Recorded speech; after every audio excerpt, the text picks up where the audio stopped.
নমস্কার। আজকে আবার একটু নতুন বিষয় নিয়ে আপনাদের সঙ্গে আলোচনা করব। সেটা হচ্ছে যে ব্যবসার ক্ষেত্রে কি হয়, অনেক সময় ব্যবসাটা ভালো চলছে না, অনেক ভালো চলতো কিন্তু এখন চলছে না বর্তমানে। এবার চলছে না বলে আপনি আর সেটা নিয়ে চিন্তাও করছেন না। আপনার ইচ্ছে হচ্ছে যে তাহলে আমি ব্যবসাটা বন্ধ করে দিয়ে অন্য কিছু করি, ব্যবসাতে আর মন বসছে না। কিন্তু যতক্ষণ চলছিল আপনার মনটা খুব ভালো বসছিল। তো এই রকম যখন অবস্থা, এরকম অবস্থাতে আপনার না হবে ব্যবসা, না হবে চাকরি। তখন আপনাকে কী করতে হবে, মনটাকে স্থির করতে হবে। আর যেহেতু আপনি এতদিন ধরে ব্যবসা করেছেন, আপনার ব্যবসার একটা দীর্ঘ অভিজ্ঞতা রয়েছে, এটাকে কিন্তু আপনি কাজে লাগাতে পারবেন। সার্ভিসের ক্ষেত্রে কিন্তু এটা আপনি চট করে কাজে লাগাতে পারবেন না।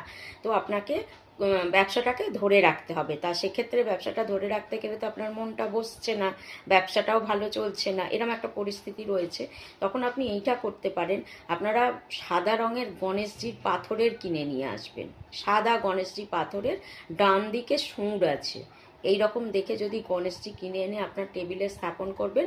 আর ঘরের প্রধান দরজা যেটা আছে, মেন যেখানটা আপনারা ব্যবসা করেন, সেই দোকানের প্রধান দরজার বাইরে আর ভিতরে দু সাইডেতেই আপনারা স্বস্তিক চিহ্ন আঁকবেন আর ওম চিহ্ন আঁকবেন। ওম একটা এঁকে দেবেন আর একটা স্বস্তিক চিহ্ন এঁকে দেবেন।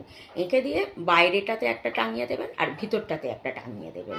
টাঙিয়ে, আর যদি মনে করেন যে আপনি আঁকতে পারছেন না, তাহলে কিনতে পাওয়া যায়, ওমের স্টিকার কিনতে পাওয়া যায়, স্বস্তিকের স্টিকার কিনতে পাওয়া যায়। সেইগুলো এনে আপনারা ওই মেন দরজাতে সামনের দিকে পিছন দিকে ওটাকে চিপকে দেবেন আর কি। আর গণেশজিকে প্রতিদিন আপনারা বুধবার করে তো প্রতিদিনই পুজো দেবেন, ধূপ দ্বীপ জ্বালবেন, মিষ্টি দেবেন, কিন্তু বুধবার দিনকে আপনারা একটু ভালো করে একটু লাড্ডু দিয়ে আর জবা ফুল দেবেন গণেশজিকে, লাড্ডু দেবেন আর ইয়ে দেবেন, দূর্বা দেবেন, আর কিন্তু কিচ্ছু দেবেন না। 21টা দূর্বা তার পায়ে দেবেন, দিয়ে আপনারা পুজো করুন।